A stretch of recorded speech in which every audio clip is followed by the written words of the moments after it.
नमस्कार दोस्तों, ओम श्री गणेशाय नमः। शिवाय Shri Hari. Sources, chat, studio. Margashirsha मास कथा अध्याय 11। मार्गशीर्ष मास की कथा डे 11 कार्तिक महात्म्य अध्याय 11।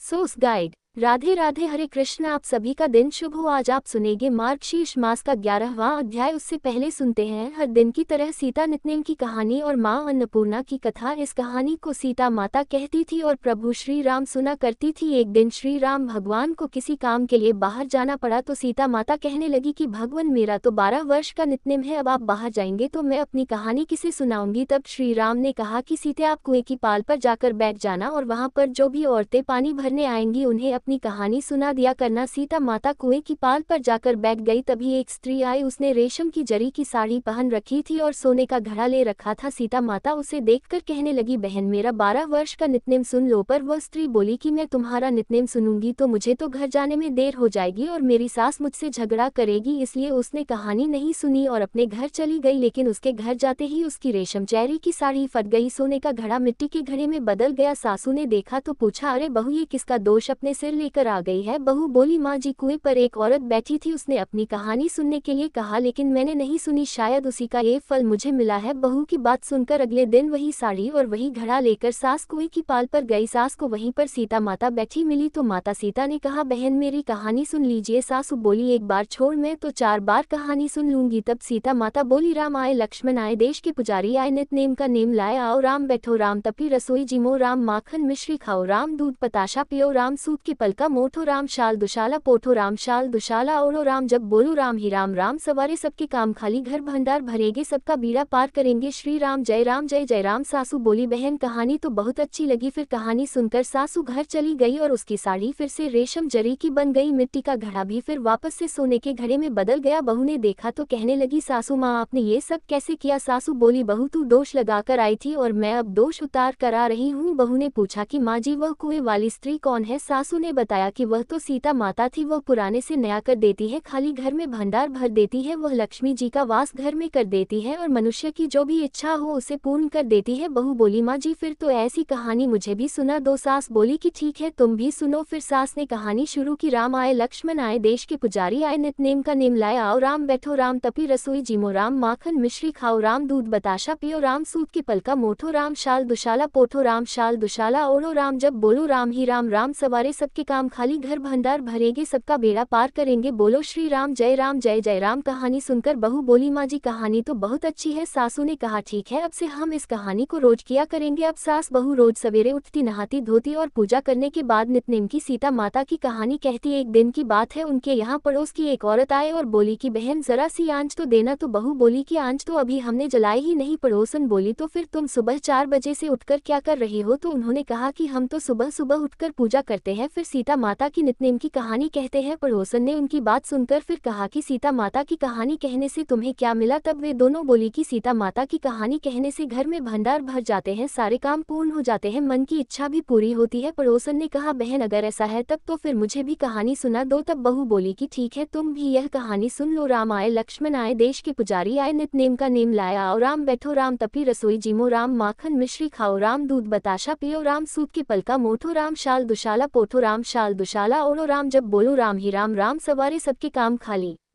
घर भंडार भरेंगे, सबका बेड़ा पार करेंगे, श्री राम जय जय राम। पड़ोसन ने इस कहानी को सुना तो कहने लगी, बहन, कहानी तो बहुत अच्छी लगी। अब वह पड़ोसन भी नित्नेम सीता माता की कहानी कहने लगी। कहानी कहने से सीता माता ने पड़ोसन के भी धन के भंडार भर दिए। देखते ही देखते अब तो पूरे मोहल्ले में नित्नेम की कथा चल पड़ी और हर किसी की मनोकामना पूर्ण होने लगी। हे सीता माता, जैसे आपने उन सभी के भंडार भरे वैसे ही हमारे भी भरना। कहानी कहने वाले, सुनने वाले और हुंकार भरने वाले सबके भरना। सभी प्रेम से बोलिए सीता मैया की जय। मां अन्नपूर्णा व्रत की कथा के अनुसार प्राचीन समय की बात है, काशी निवासी धनंजय की पत्नी का नाम सुलक्षणा था। उसे अन्य सभी सुख प्राप्त थे, केवल निर्धनता ही उनके दुख का एकमात्र कारण थी और यही दुख उसे हर समय सताता था। एक दिन सुलक्षणा अपने पति से बोली, स्वामी, आप कुछ उद्यम करो तो काम चले। इस प्रकार कब तक काम चलेगा। सुलक्षणा की यह बात धनंजय के मन में बैठ गई और वह उसी दिन विश्वनाथ शंकर जी को प्रसन्न करने के लिए बैठ गया और कहने लगा, हे देवाधिदेव विश्वेश्वर, मुझे पूजा पाठ कुछ भी करना नहीं आता, मैं तो केवल आपके ही भरोसे बैठा हूँ। इतनी विनती करके वह 2-3 दिन तक लगातार भूखा प्यासा बैठा रहा। ये देखकर भगवान शंकर ने उसके कान में अन्नपूर्णा अन्नपूर्णा अन्नपूर्णा इस प्रकार 3 बार कहा। ये कौन क्या कह गया। बस इसी सोच में धनंजय पड़ गया कि मंदिर से आते ब्राह्मण को देखकर वो पूछने लगा, पंडित जी अन्नपूर्णा कौन है। तब ब्राह्मण ने कहा, अरे धनंजय, तू तो अन्न छोड़कर बैठा है, इसलिए तुझे हर समय अन्न की ही बात सूझती है। जा घर जाकर अन्न ग्रहण कर। धनंजय अपने घर गया, जाकर पत्नी से सारी बात कही। तब वह बोली, ना चिंता मत करो, स्वयं शंकर जी ने यह मंत्र दिया है और वे स्वयं ही खुलासा भी करेंगे। आप फिर से जाकर उनकी आराधना करो। पत्नी के कहे अनुसार धनंजय फिर पहले दिन की तरह ही जाकर पूजा में बैठ गया। रात्रि में भगवान शंकर जी ने आज्ञा दी, कहा तू पूर्व दिशा में चला जा। अब धनंजय अन्नपूर्णा का नाम जपता जाता और रास्ते में फल खाता, झरनों का पानी पीता जाता। इस प्रकार कितने ही दिनों तक लगातार वह चलता रहा। वहां उसे चांदी से चमकते वन की शोभा देखने मिली, सुंदर सरोवर देखने मिला। उसके किनारे कितनी ही अप्सराएं झुंड बनाए बैठी थी। एक अप्सरा कथा कहती थी और सब माँ अन्नपूर्णा इस प्रकार बार बार कहती थी। यह अज्ञान मास की उजियारी रात्रि थी और आज से ही व्रत का आरंभ था। जिस शब्द की खोज करने वह निकला था वहां उसे वही शब्द सुनने को मिला। धनंजय ने तब उनके पास जाकर धीरे से पूछा, हे देवियों, आप ये सब क्या कर रही हो। तब उन सब ने कहा, हम सब माँ अन्नपूर्णा का व्रत कर रही हैं। व्रत करने से क्या होता है और क्या ये व्रत किसी ने किया भी है। इसे कब किया जाए, कैसे किया जाए और इसकी कैसी विधि है, मुझसे भी कहो। धनंजय के कहने पर वे अप्सराएं कहने लगी, इस व्रत को कोई भी कर सकता है। 21 दिन व्रत करने के लिए 21 गांठ वाला सूत लेना। 21 दिन यदि ना कर पाए तो 1 दिन का ही उपवास करे और यह भी ना करे तो केवल कथा सुनकर ही प्रसाद ले ले। निराहार रहकर कथा कहे, कथा सुनने वाला कोई ना मिले तो पीपल के पत्तों को रखकर सुपारी या घृत कुमारी यानी ग्वारपाठ को वृक्ष के सामने रखकर दीपक को साक्षी बनाकर सूर्य, गाय, तुलसी या महादेव को बिना कथाएं सुनाए मुख में अन्न मत डालना। यदि भूल से कुछ पड़ जाए तो 1 दिवस फिर उपवास करे। व्रत के दिन क्रोध न करे और झूठ न बोले। अप्सराओं के द्वारा विधि बताने पर धनंजय बोला, फिर बताए इस व्रत के करने से क्या होगा। तब वे कहने लगी, इसके करने से अंधे को नेत्र मिल जाता है, लूलों को हाथ मिल जाता है, निर्धन के घर धन के भंडार भर जाते हैं, बांझन को संतान मिलती है, मूर्ख को विद्या मिलती है और जो जिस कामना से व्रत को करता है माँ उसकी वह हर कामना पूर्ण करती है। धनंजय कहने लगा, बहनों, मेरे घर में भी धन नहीं है, विद्या नहीं है, कुछ भी तो नहीं है मेरे पास। मैं तो दुखिया ब्राह्मण हूँ, मुझे इस व्रत का सूत दोगी क्या। हाँ भाई, तेरा कल्याण हो, हम तुझे सूत देंगी, ले इस व्रत का मंगल सूत ले ले। तब धनंजय ने उन अप्सराओं से सूत लेकर व्रत को किया। व्रत पूरा हुआ तभी सरोवर में से 21 खंड की स्वर्ण सीढ़ी हीरा मोती जड़ी हुई प्रकट हुई। धनंजय जय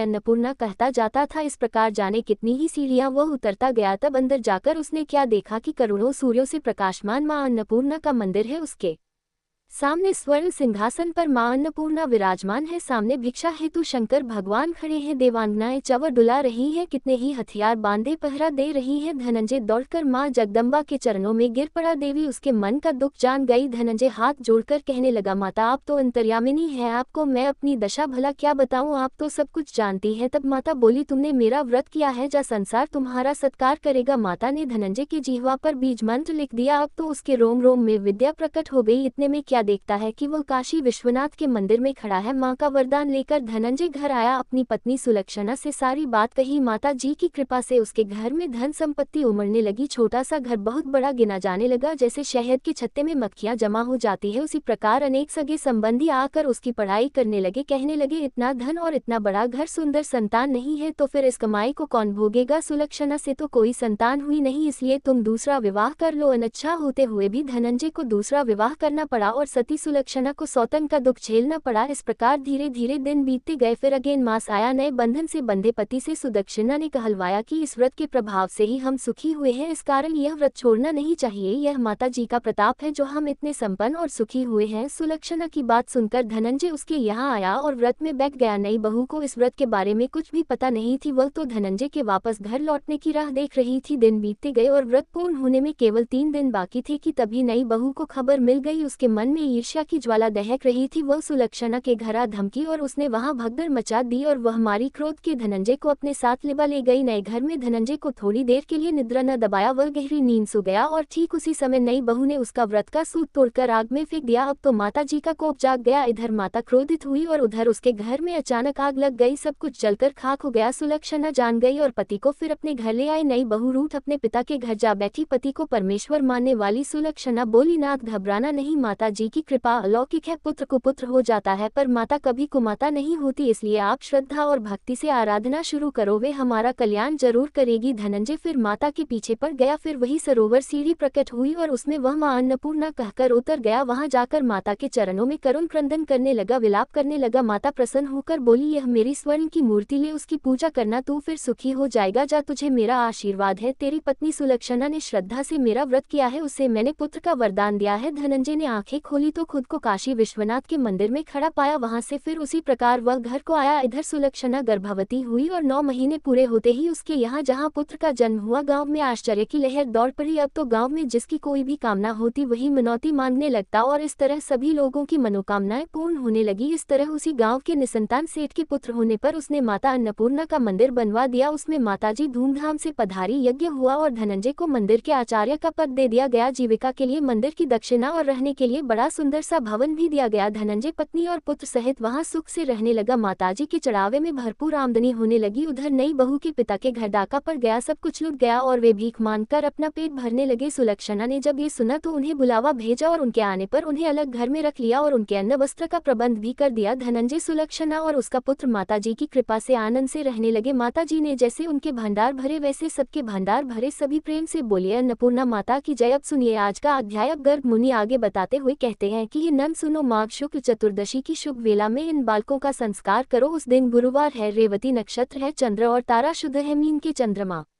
है, उस पर लग्नेश की पूर्ण दृष्टि है, उत्तम मनिज नामक करण है और मनोहर शुभ योग भी है। वह दिन परम दुर्लभ है, उसमें सभी उत्कृष्ट और उपयोगी योगों का उदय हुआ है। इसलिए पंडितों के साथ विचार करके उसी दिन प्रसन्नता पूर्वक संस्कार कर्म का संपादन करो। ऐसा कहकर गर्ग मुनि बाहर आकर बैठ गए। नंद और यशोदा जी को बड़ा हर्ष हुआ और वे संस्कार कर्म के लिए तैयारियां करने लगे। इसी समय गर्ग जी को देखने के लिए गोप गोपियां और बालक बालिकाएं नंद भवन में आ गई। उन्होंने देखा, मुनि श्रेष्ठ गर्ग मध्याह्न काल के सूर्य की तरह प्रकाशित हो रहे हैं, शिष्य मुंह से घिरे हुए ब्रह्म तेज से उद्घसित हो रहे हैं और प्रश्न पूछने वाले किसी सिद्ध पुरुष को वे बड़ी प्रसन्नता से गहन रहस्य समझा रहे हैं। नंद भवन की एक एक सामग्री को मुस्कुराकर देख रहे हैं और योग मुद्रा धारण किए वे स्वर्ण सिंहासन पर बैठे हैं। ज्ञानमय दृष्टि से भूत वर्तमान और भविष्य को भी देख रहे हैं। वे मंत्र के प्रभाव से अपने हृदय में परमात्मा के जिस सिद्ध स्वरूप को देखते हैं उसी को मुस्कुराते हुए शिशु के रूप में बाहर यशोदा जी की गोद में भी देख रहे हैं। महेश्वर के बताए हुए ध्यान के अनुसार जिस रूप का उन्हें साक्षात्कार हुआ था उसी पूर्ण काम परमात्म स्वरूप का अत्यंत प्रीतिपूर्वक दर्शन करके नेत्रों से आंसू बहाते हुए वे पुलकित शरीर और मन से भक्ति के सागर में डूबे हुए दिखाई देते थे। योगचर्या के अनुसार मन ही मन भगवान की पूजा और प्रणाम किया करते थे। गोप गोपियों ने मस्तक झुकाकर उन्हें प्रणाम किया और गर्ग जी ने भी उन सबको आशीर्वाद दिया। फिर मुनि अपने आसन पर विराजमान हुए और वे आए हुए स्त्री पुरुष भी अपने अपने घर को चले गए। नंद जी ने बड़े ही प्रसन्न होकर निकटवर्ती और दूरवर्ती सभी बंधुजनों के पास शीघ्र ही मंगल पत्रिका भिजवा दी। इसके बाद उन्होंने दूध, दही, घी, गुड़, तेल, शहद, माखन, चीनी के शरबत से भरी हुई बहुत सी नहरें लीलापूर्वक तैयार कराए। इसके बाद उन्होंने अगहनी के चावलों से ऊंचे ऊंचे पर्वतों के ढेर लगवाए। चूरों के 100 पर्वत, नमक के साथ, शक्कर के साथ, लड्डुओं के साथ और पके फलों के 16 पर्वत खड़े करा दिए। जो गेहूं के आटे के पके हुए लड्डू, पिन, मोदक और स्वास्तिक मिष्ठान विशेष, इन सब के भी बहुत सारे पर्वत खड़े करवा दिए। अब जरा एक नजर नंद जी की तैयारियों पर भी डाल लीजिए जो अपने बालक के संस्कार से पहले उन्होंने कराए थे। उन्होंने बहुत सारे सुवासित जल के चौड़े चौड़े कुंड भी भरवाए जिनमें चंदन, अगू और केसर मिलाए गए थे। नंद जी ने कौतूहलवश तरह तरह के रत्न, तरह तरह के स्वर्ण, रमणी, मोती, मूंगे, अनेक प्रकार के मनोहर वस्त्र और आभूषण भी पुत्र के अन्नप्राशन संस्कार के लिए संचित किए थे। आंगन को झाड़ बुहार कर बड़ा सुंदर बनाया गया था। उसमें चंदन मिश्रित जल का छिड़काव किया गया। केले के खंभे, आम के नए पल्लवों के बंधनवारों और महीन वस्त्रों से उस आंगन को कौतुकपूर्वक सब ओर से घेर दिया। यथास्थान मंगल कलश स्थापित किए गए, उन्हें फलों और पल्लवों से सजाया गया। सुंदर पुष्पहारों और मनोहर वस्त्रों की राशियों से नंद भवन के आंगन को सजाया गया था। ठीक उसी समय संदेशवाहक ने बड़ी प्रसन्नता से आकर नंद जी से कहा, प्रभु, आपके भाई बंधु गोपराज और गोपकर्ण पधारे हैं। उनमें से तो कुछ लोग घोड़ों पर चढ़कर आए हैं, कुछ हाथियों पर सवार हैं और ना जाने कितने ही रथों पर सवार होकर शीघ्रता पूर्वक पधार रहे हैं। रत्नमय अलंकारों से विभूषित कितने ही राजपुत्रों का भी यहाँ शुभ आगमन हो गया है। पत्नी और सेवकों सहित गिरिभानु जी भी पधारे हैं। उनके साथ 4-4 लाख रथ और हाथी हैं। घोड़े और शिविकाओं की संख्या 1 करोड़ है। ऋषि, इंद्र, मुनिंद्र, विद्वान, ब्राह्मण, बंदीजन और भिक्षुकों के समूह भी निकट आ गए हैं। गोप और गोपियों की गणना करने में तो भला कौन समर्थ हो सकता है। नंद जी आप क्यों ना स्वयं बाहर चलकर देखें। आंगन में खड़े हुए दूत ने जब ऐसी बात नंद जी से कही तब उसे सुनकर बृजराज नंद जी स्वयं ही उन समागत अतिथियों के पास आए। उन सबको साथ लेकर उन्होंने आंगन में बिठाया और तत्काल ही उनका पूजन किया। ऋषि आदि के समुदाय को उन्होंने धरती पर माथा टेककर प्रणाम किया, फिर एकाग्रचित होकर उन सबके लिए पाद्य आदि समर्पित किए। उस समय नंद गोकुल तरह तरह की वस्तुओं और गोप बंधुओं से भर गया था। वहां कोई किसी के शब्द को नहीं सुन सकता था। साक्षात कुबेर ने श्री कृष्ण की प्रसन्नता के लिए वहां 3 मुहूर्त तक सोने की वर्षा करके गोकुल को सोने से भी भर दिया। नंद जी की यह संपत्ति देखकर उनके भाई बंधु लज्जा से नतमस्तक हो गए। उन्होंने अपने कौतूहल को छिपा लिया। नंद जी ने नित्य कर्म करके पवित्र होकर 2 धुले वस्त्र धारण किए, चंदन, अगु, कस्तूरी और केसर से अपने मस्तक आदि अंगों में तिलक किया। इसके बाद गर्ग जी और मुनीश्वरों की आज्ञा लेकर ब्रजेश्वर नंद दोनों पैर धोकर सोने के मनोहर पीढ़े पर बैठ गए। उन्होंने श्री हरि का स्मरण करके आचमन किया, फिर ब्राह्मणों से स्वस्ति वाचन कराकर वेदोक्त कर्म का संपादन करने के बाद बालक को भोजन कराया। आनंद मगन हुए नंद जी ने मुनिव गर्ग के कहे अनुसार शुभ बेला में बालक का मंगलमय नाम रखा कृष्ण। इस प्रकार जगदीश्वर को घी मिला हुआ भोजन कराकर उनका नामकरण करने के बाद नंद राय जी ने बाजे बजवाए और मंगल गान करवाए। फिर उन्होंने ब्राह्मणों को बड़ी ही प्रसन्नता से नाना प्रकार के स्वर्ण, तरह तरह के धन, भक्ष्य पदार्थ और वस्त्र दिए। बंदी जनों और भिक्षुकों को इतनी अधिक मात्रा में उन्होंने सोना बांटा कि सोने के भार से आक्रांत होने के कारण वे सब के सब चल भी नहीं पा रहे थे। ब्राह्मणों, बंधुजनों और खासकर भिक्षुकों को भी उन्होंने पूर्णत दया मनोहर मिष्ठान का भोजन कराया। उस समय नंद गोकुल में बड़े जोर जोर से निरंतर यही शब्द सुनाई देता था कि 2 और 2 खाओ खाओ। परिपूर्ण रत्न, वस्त्र, आभूषण, मूंगे, स्वर्ण, मनिसार और विश्वकर्मा जी के बनाए हुए मनोहर स्वर्ण पात्र वहां ब्राह्मणों को बांटे गए। बृजराज नंद ने गर्ग जी के पास जाकर विनय पूर्वक अपनी इच्छा प्रकट की और नम्रता पूर्वक उनके शिष्यों को और बचे हुए शेष द्विजों को स्वर्ण के अनेक भारपूर्ण मात्रा में प्रदान कर दिए। श्री नारायण जी कहते हैं, हे नारद, श्री कृष्ण को गोद में लेकर गर्ग जी एकांत स्थान में गए और बड़ी भक्ति और प्रसन्नता से उन परमेश्वर को प्रणाम करके उनकी स्तुति करने लगे। उस समय उनके नेत्रों से आंसू बह रहे थे, शरीर में रोमांच हो आया था, मस्तक भक्ति भाव से झुक गया था और श्री कृष्ण चरणारविंदों में दोनों हाथ जोड़कर वे इस प्रकार बोल रहे थे, हे श्री कृष्ण, हे जगन्नाथ, हे भक्त भय भंजन, आप मुझ पर प्रसन्न होइए। हे परमेश्वर, मुझे अपने चरण कमलों की दास्य भक्ति दीजिए। भक्तों को अभय देने वाले हे गोविंद, आपके पिताजी ने तो मुझे बहुत धन दिया है, किंतु उस धन से भला मेरा क्या प्रयोजन है। आप मुझे अपनी अविचल भक्ति प्रदान कर दीजिए। प्रभु, निमादी सिद्धियों में, योग साधनों में, अनेक प्रकार की मुक्तियों में, ज्ञान तत्व में मेरी तनिक भी रुचि नहीं है। इंद्रपद, मनुपद या फिर चिरकाल तक स्वर्गलोक रूपी फल के लिए भी मेरे मन में कोई इच्छा नहीं है। मैं तो बस आपके चरणों की सेवा छोड़कर और कुछ नहीं चाहता। सालोक्य, सारष्टि, सारूप, साम्प्य और एकतव, ये 5 प्रकार की मुक्तियां सभी को अभीष्ट होती है। सभी इन 5 प्रकार की मुक्तियां चाहते हैं, परंतु हे परमात्मन, मैं आपके चरणों की सेवा छोड़कर इनमें से किसी को भी ग्रहण नहीं करना चाहता। मैं गोलोक में या फिर पाताल में निवास करूं, ऐसा भी मेरा मनोरथ नहीं है, परंतु मुझे आपके चरणारविंदों का निरंतर चिंतन होता रहे, बस मेरी यही इच्छा है। कितने ही जन्मों के पुण्य के फल का उदय हुआ, जिससे भगवान शंकर के मुख से मुझे आपके मंत्र का उपदेश प्राप्त हुआ। उस मंत्र को पाकर मैं तो सर्वज्ञ और समदर्शी हो गया हूँ। प्रभु, सर्वत्र मेरी अब गति है। हे कृपा सिंधु, हे दीन बंधु, मुझ पर कृपा कीजिए, मुझे अभय देकर अपने चरण कमलों में रख लीजिए। फिर भला मृत्यु मेरा क्या कर सकेगी। आपके चरणारविंदों की सेवा से ही भगवान शंकर सबके ईश्वर, मृत्युंजय, जगत का अंत करने वाले और योगियों के गुरु हुए हैं। हे ब्राह्मण, जिनके एक दिन में 14 इंद्रों का पतन होता है, वे जगत विधाता ब्रह्मा जी आपके चरण कमलों की सेवा से ही उस पद पर प्रतिष्ठित हुए हैं। आपके चरणों की सेवा करके ही धर्मदेव समस्त कर्मों के साक्षी हुए हैं। सो दुर्जयी काल को जीतकर सबके पालक और फलदाता हुए हैं, जो संपूर्ण संपदाओं की सृष्टि करने वाली तथा देवियों में पराता है। वे लक्ष्मी देवी अपने केश कलापों से आपके चरणों का मार्जन करती है, जो सबकी बीज रूपा है। वे शक्ति रूपणी प्रकृति आपके चरण कमलों का चिंतन करते करते उन्हीं में लीन हो जाती है। प्रभु, आपकी अंशभूता और आपके ही तुल्य तेजस्विनी राधा जी आपके वक्षस्थल में स्थान पाकर भी आपके चरणों की सेवा करती है, फिर दूसरे की तो बात ही क्या है। हे प्रभु, जैसे शिव आदि देवता और लक्ष्मी जी आदि देवियां आपसे सनात हैं, उसी तरह मुझे भी सनात कर दीजिए, क्योंकि ईश्वर की सब पर समान कृपा होती है। नाथ, मैं घर को नहीं जाऊंगा, आपका दिया हुआ ये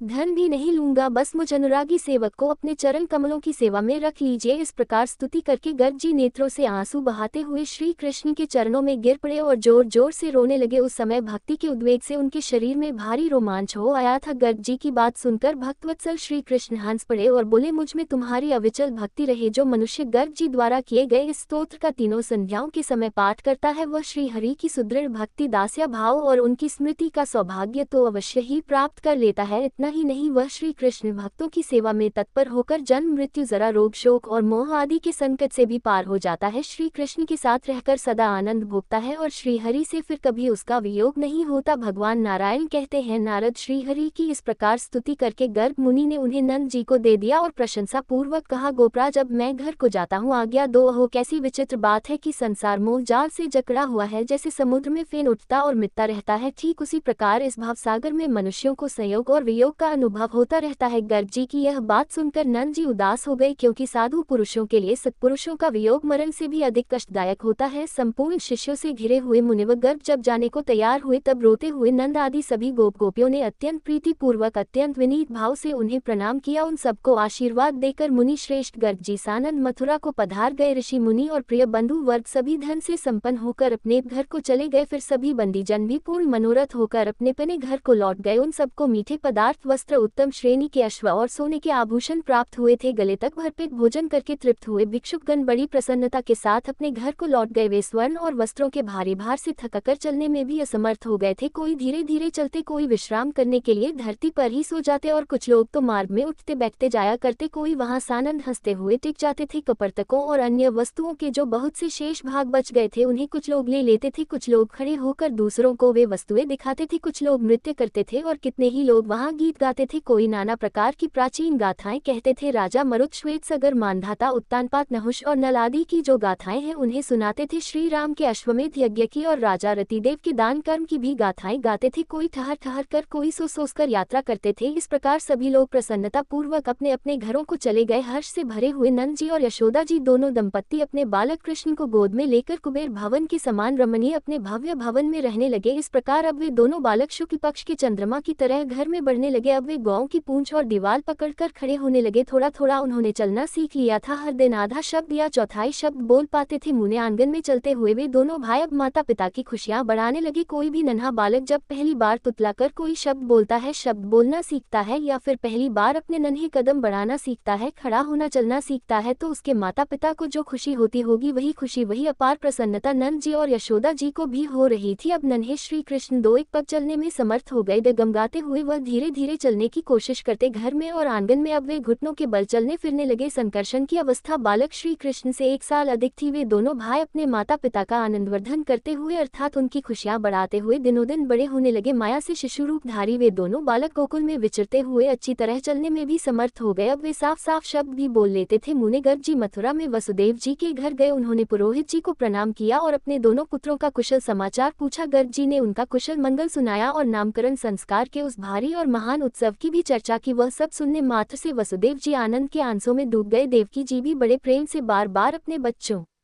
का समाचार पूछने लगती। वे आनंद के आंसू बहाती हुई बार बार कभी जोर से तो कभी धीरे धीरे रोने लगती। गर्ग जी उन दोनों दंपत्ति को आशीर्वाद देकर सानंद अपने घर को चले गए। इधर देवकी जी और वसुदेव जी भी अपने घर में निवास करने लगे। नारद, जिस कल्प में ये कथा घटित हुई थी उस समय तुम 50 कामिनियों के पति गंधर्वराज उपवरहन के नाम से प्रसिद्ध थे। वे सब सुंदरियां तुम्हें प्राणों से बढ़कर प्रेम मानती थी और तुम श्रृंगार में निपुण नवयुवक थे। तदंतर ब्रह्मा जी के श्राप से एक ब्राह्मण की दासी के पुत्र हो गए। उसके बाद वैष्णवों की जूठन खाने से अब तुम ब्रह्मा जी के पुत्र हुए हो। श्री हरि की सेवा से सर्वदर्शी और सर्वज्ञ भी हो गए हो और पूर्व जन्म की सभी बातों को याद रखने में भी समर्थ हो। श्री कृष्ण का ये चरित्र, उनके नामकरण और अन्नप्राशन आदि का वृतांत कहा गया। ये जन्म मृत्यु और जरा का नाश करने वाला है। अब उनकी अन्य लीलाएं भी बता रहा हूँ, वह भी ध्यानपूर्वक सुनो। भगवान नारायण कहते हैं, नारद, एक दिन नंद रानी यशोदा जी स्नान करने के लिए यमुना नदी के तट पर गई। इधर मधुसूदन श्री कृष्ण दही और माखन से भरे पूरे घर को देखकर बड़े प्रसन्न हुए। घर में जो भी दूध, दही, घी या मक्खन रखा हुआ था वह सब आप भोग लगा गए। छकड़े पर जो मधु, मक्खन और मिठाइयां लदी हुई थी, जो दूध से बनी हुई थी, उसे भी खा पी कर और अपने कपड़ों से अपना मुंह पोंछने की तैयारी कर ही रहे थे कि इतने में ही गोपी यशोदा जी स्नान कर अपने घर लौट आई। उन्होंने बाल कृष्ण को देखा। घर में जितने भी दही, दूध आदि के मटके थे वह सब फूटे हुए और जमीन पर पड़े हुए और खाली दिखाई दिए। शहद आदि के जो बर्तन थे वो भी एकदम खाली हो गए थे। ये सब देखकर यशोदा मैया ने बाकी बालकों से पूछा, अरे ये तो बड़ा अद्भुत कर्म है। बच्चों, तुम सच सच बताओ, किसने ये शरारत की है। यशोदा जी की बात सुनकर सभी बालक एक साथ बोल उठे, मैया हम सच कहते हैं, तुम्हारा लाला ही सब खा गया, हम लोगों को तो इसने बिल्कुल भी नहीं दिया, चखने भी नहीं दिया। मैया बालकों का ये वचन सुनकर अब तो यशोदा जी बड़ी कुपित हो गई। लाला बड़ी बड़ी आंखें करके हाथ में छड़ी लेकर कान्हा जी के पीछे दौड़ी। इधर गोविंद भाग निकले, मैया उन्हें पकड़ ही नहीं सकी। भला जो शिव आदि के ध्यान में भी नहीं आते, योगियों के लिए भी जिन्हें पकड़ पाना बड़ा कठिन है, उन्हें यशोदा जी भला कैसे पकड़ पाती। अब यशोदा जी पीछे पीछे और नटखट कान्हा जी आगे आगे। यशोदा जी पीछा करते करते थक गई, सारा शरीर पसीने से लथपथ हो गया और मन में क्रोध करके वह एक तरफ खड़ी हो गई। अब भागने से और गुस्से से उनके कंठ, हंठ और तालू भी सूख गए थे। अब ऐसे तो भगवान का पीछा करके उनको पकड़ पाना बड़ा ही कठिन था, लेकिन अपनी माँ को इस प्रकार थकी हुई देखकर कृपालु पुरुषोत्तम जगदीश्वर श्री कृष्ण मुस्कुराते हुए उनके सामने ही आकर खड़े हो गए। अब खुद ही सोचिए उस माँ की मनोदशा क्या होगी, जिसके घर में कई हफ्तों का जमा हुआ दूध, दही, घी, मक्खन और दूध से बनी हुई मिठाइयाँ कोई एक पल में ही चट कर जाए। अब जब अपने ही घर का बालक इतनी बड़ी शरारत करे तो उसे सजा देना, उसे सुधारना भी तो जरूरी होता है ना। अब मधुसूदन को उन्होंने घर आकर वस्त्र से वृक्ष में बांध दिया। उन्होंने श्री कृष्ण को बांधकर अपने घर में जाकर अपना काम करना शुरू कर दिया। उधर जगतपति परमेश्वर श्री हरि उस वृक्ष की जड़ के पास ही खड़े रहे। हे नारद, श्री कृष्ण के स्पर्श मात्र से ही वह पर्वताकार वृक्ष, बड़ा भयानक, बड़ा विशाल वृक्ष सहसा ही भयानक शब्द करके वहीं गिर पड़ा। उस वृक्ष से सुंदर वेशधारी एक दिव्य पुरुष प्रकट हुआ। वह रत्नमय अलंकारों से विभूषित, गौरव वर्ण और किशोर अवस्था का था। स्वर्णमय श्रृंगार से विभूषित जगदीश्वर श्री कृष्ण को प्रणाम करके वह दिव्य पुरुष मुस्कुराता हुआ दिव्य रथ पर आरूढ़ हो गया और अपने घर को चला गया। वृक्ष को गिरते हुए देखकर यशोदा जी भय से त्रस्त हो गई। उन्होंने सोचा, अरे इसी वृक्ष से तो मैंने अपने कान्हा को बांध कर रखा था, इस वृक्ष को गिरने से कहीं मेरे लाल को कुछ हो तो नहीं गया। ये सोचकर वह रोते हुए दौड़ते हुए अपने बालक के पास आए। वहां पर उन्होंने कान्हा जी को स्वस्थ देखा तो उन्होंने अपने लाल को उठाकर छाती से लगा लिया। इतने में ही गोकुल के सभी गोप और गोपियां उनके घर में आ पहुंची। वे सब की सब लगी यशोदा जी को फटकारने की, इतने छोटे से बालक को इतनी बड़ी सजा देना कहाँ की बुद्धिमानी है। अब उन सभी ने प्रसन्नता पूर्वक शिशु की रक्षा के लिए शांति कर्म किया। अब सारी गोपियां यशोदा जी को समझाने लगी, कहने लगी,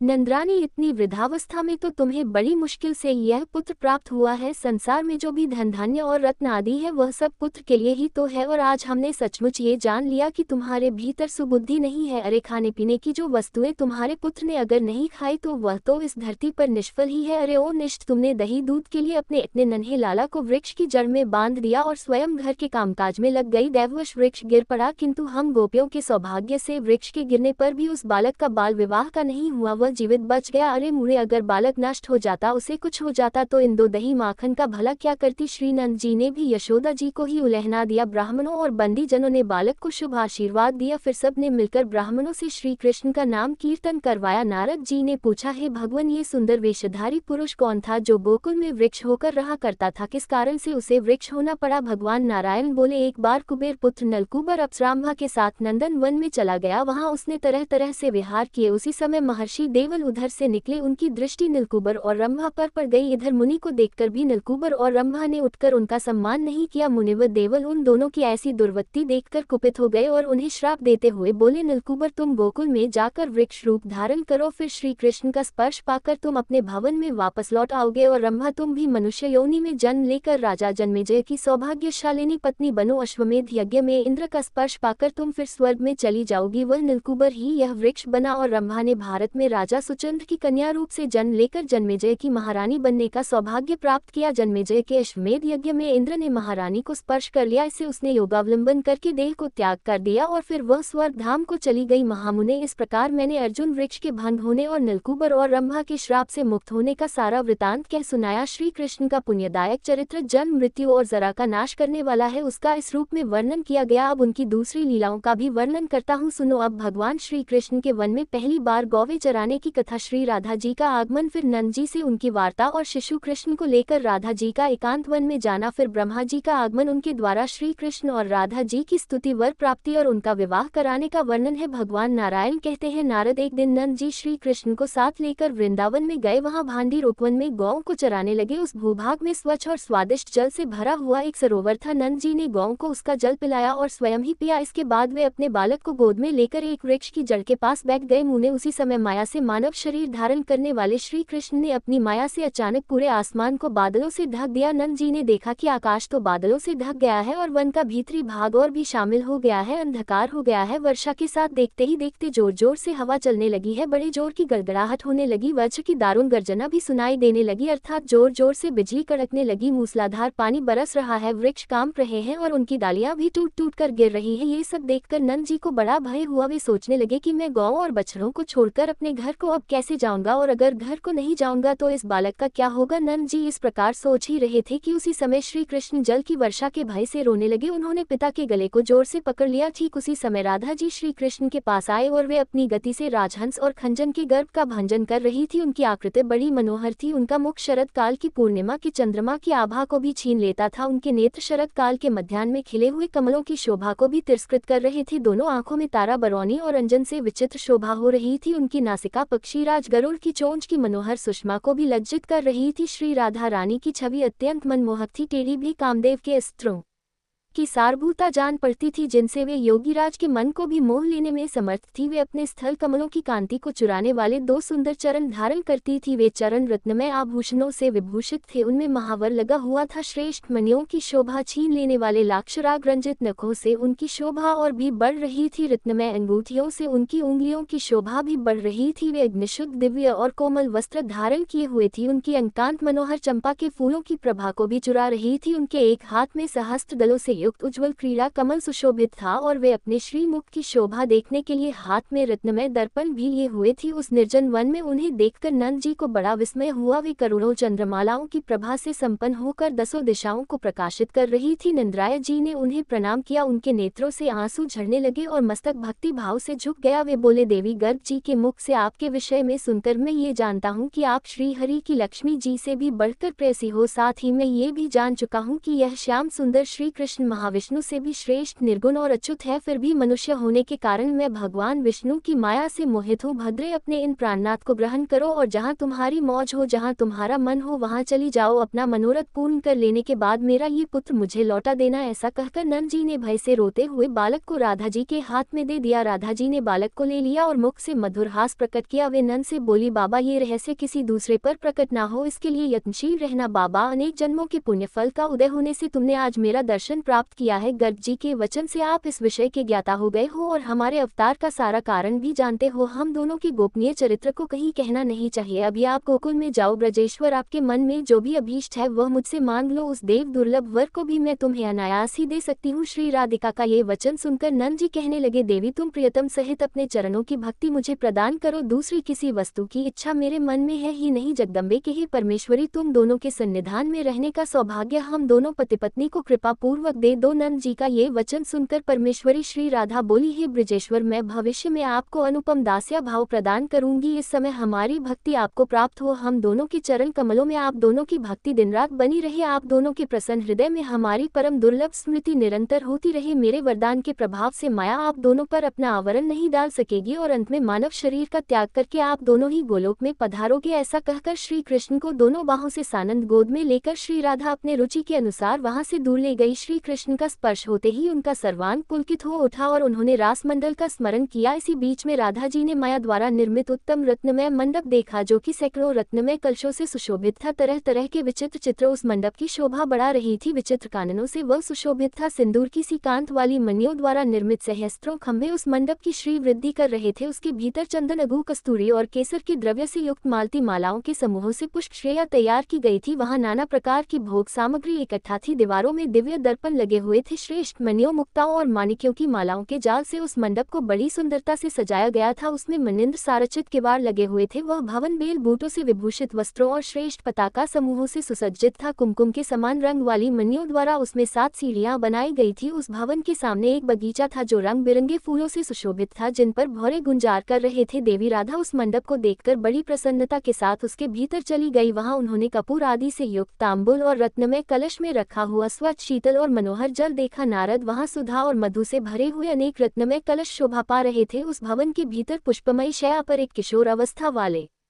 श्याम सुंदर कमनी पुरुष सो रहे थे जो अत्यंत मनोहर थे। उनके मुख पर मंद मुस्कान की छटा छा रही थी। वे चंदन से चर्चित और करोड़ों कंदर्पों की लावण्य लीला से अलंकृत थे। उन्होंने पीताम्बर पहन रखा था। उनके मुख और नेत्रों में प्रसन्नता छा रही थी। उनके दोनों चरण मनिंद्र सार निर्मित मंजीर की झनकार से अनुरंजित थे। हाथों में उत्तम रत्नों के सार तत्व से बने हुए वे केयूर और कंगन शोभा दे रहे थे। उत्तम मणियों द्वारा रचित कांतिमान कुंडलों से उनके गंध स्थल की अपूर्व शोभा हो रही थी। मणिराज कौस्तुभ उनके वक्ष स्थल में अपनी उज्ज्वल शोभा बिखेर रहा था। त्रिभंग चूड़ा अर्थात चोटी धारण किए हुए वे उस रत्न मंडप को निहार रहे थे। राधा जी ने देखा कि मेरी गोद में तो बालक है नहीं और इधर वे नूतन यौवनशाली पुरुष दृष्टिगोचर हो रहे हैं अर्थात दिखाई दे रहे हैं। ये देखकर सर्वस्मृति स्वरूपा होने पर भी राधा जी को बड़ा विस्मय हुआ। रायश्वरी उस परम मनोहर रूप को देखकर अत्यंत मोहित हो गई। वे प्रेम और प्रसन्नता के साथ उनके मुख चंद्र की सुधा का पान करने लगी। उनकी पलकें झपक ही नहीं रही थी। मन में प्रेम विहार की लालसा जाग उठी। उस समय राधा जी का सर्वांग पुलकित हो उठा। वे मंद मंद मुस्कुराती हुई प्रेम वेदना से व्यथित हो उठी। तब तिरछी चितवन से अपनी ओर देखती हुई मुस्कुराते मुखारविंद वाली श्री राधा से वहां श्री कृष्ण ने इस प्रकार कहा। श्री कृष्ण बोले, राधे, गोलोक में देव मंडली के भीतर जो वृतांत घटित हुआ था उसका तुम्हें स्मरण तो है ना? प्रिय, पूर्व काल में मैंने जो कुछ स्वीकार किया है उसे आज पूर्ण करूंगा। सुमुखी राधे, तुम मेरे लिए प्राणों से भी बढ़कर प्रियतमा हो। जैसी तुम हो वैसा मैं हूँ। निश्चय ही हम दोनों में कोई भेद नहीं। जैसे दूध में सफेदी अग्नि में जलाने की शक्ति और पृथ्वी में गंध होती है, इसी प्रकार मैं तुम में व्याप्त हूँ। साध साध्वी जैसे आभूषण शरीर की शोभा का कारण होते हैं, उसी प्रकार तुम मेरी शोभा हो। जब मैं तुमसे अलग हो जाता हूँ तब लोग मुझे कृष्ण अर्थात काला कलूटा कहते हैं और जब तुम साथ हो जाती हो तो वे लोग मुझे श्री कृष्ण अर्थात शोभाशाली श्री कृष्ण की संज्ञा दे देते हैं। तुम श्री हो, तुम ही संपत्ति हो और तुम ही आधार स्वरूपिणी हो। तुम सर्वशक्ति स्वरूपा हो और मैं अविनाशी स्वरूप हूँ। जब मैं तेजस स्वरूप होता हूँ तब तुम तेजो रूपिणी हो जाती हो। जब मैं शरीर रहित होता हूँ तब तुम भी अशरीरिणी हो जाती हो। सुंदरी, मैं तुम्हारे संयोग से ही सदा सर्वबीज स्वरूप होता हूँ। ब्रह्मा, अनंत, शिव, धर्म, नर, नारायण, ऋषि, कपिल, गणेश और कार्तिकेय जी भी मुझे प्रिय है। लक्ष्मी, सरस्वती, दुर्गा, सावित्री, प्रकृति, ये देवियाँ और देवता भी मुझे प्रिय है। फिर भी वे राधा नाम का उच्चारण करने वाले प्राणियों के समान प्रिय नहीं है। उपर्युक्त सभी देवता मेरे लिए प्राण के समान है, परंतु हे राधे, तुम तो मेरे लिए प्राणों से भी बढ़कर हो। वे सब लोग तो भिन्न भिन्न स्थानों में स्थित हैं, किंतु तुम तो मेरे वक्ष स्थल में विराजमान हो। जो मेरी चतुर्भुज मूर्ति अपनी प्रिया को वक्ष स्थल में धारण करती है, वही मैं श्री कृष्ण स्वरूप होकर सदा स्वयं तुम्हारा भार वहन करता हूँ। जो जीवन भर 16 उपचार अर्पित करके मेरी सेवा करते हैं, उन पर मेरी जो प्रीति होती है वही प्रीति राधा शब्द के उच्चारण से होती है, बल्कि उससे भी अधिक प्रीति राधा नाम के उच्चारण से होती है। राधे, मुझे तुम उतनी प्रिय नहीं हो जितना तुम्हारा नाम लेने वाला प्रिय है। राधा नाम का उच्चारण करने वाला पुरुष मुझे राधा से भी अधिक प्रिय है। ऐसा कहकर श्री कृष्ण उस मनोरम शया पर विराजमान हुए। तब राधिका जी भक्ति भाव से मस्तक झुकाकर अपने प्राणनाथ से बोली। राधा रानी ने भगवान श्री कृष्ण से जो कुछ भी कहा उसका वर्णन आप सभी अगले अध्याय में सुनेंगे। अब सुनिए श्री कृष्ण चालीसा पाठ। बंसी शोभित कर मधुर नील जलद तनश्याम अरुण अधर जनु बिंबा फल नयन कमल अभिराम पूर्ण इंद्र अरविंद मुख पीताम्बर शुभ सास जय मनमोहन मदन छवि कृष्ण चंद्र महाराज जय यदुनंदन जय जगवंदन जय जय वासुदेव देवकी नंदन जय यशोदा सुत नंद दुलारे जय प्रभु भक्तन के धृक्तारे जय नट नागर नाग नथया कृष्ण कन्हैया धेनु चरया पुनि नक पर प्रभु गिरिवधारो आओ दीनन कष्ट निवारो बंशी मधुर अधर धरते तेरी होवे पूर्ण मनोरथ मेरो आओ हरि पुनि माखन चाखो आज लाज भारत की राखो गोल कपोल चबो करुणारे मृदु मुस्कान मोहिनी डारे रंजित राजीव नयन विशाला मोर मुकुट वैजती माला कुंडल ल श्रवण पीत पटाएं कटी किंकन का छन काछे नील जल सुंदर तन सोहे छवि लक्सुर नर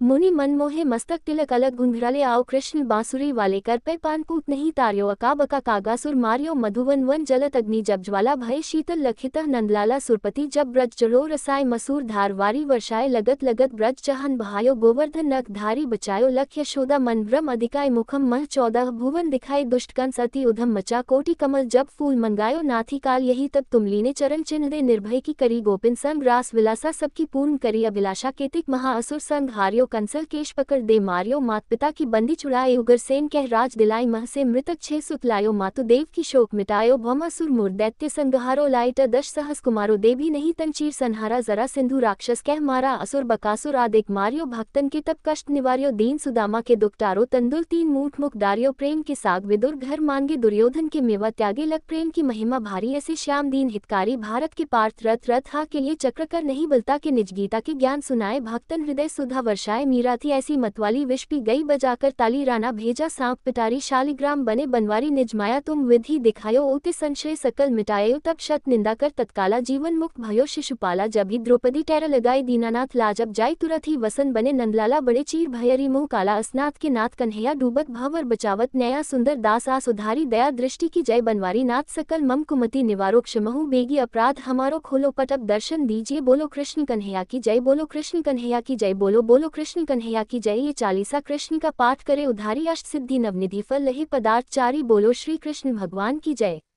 धन्यवाद।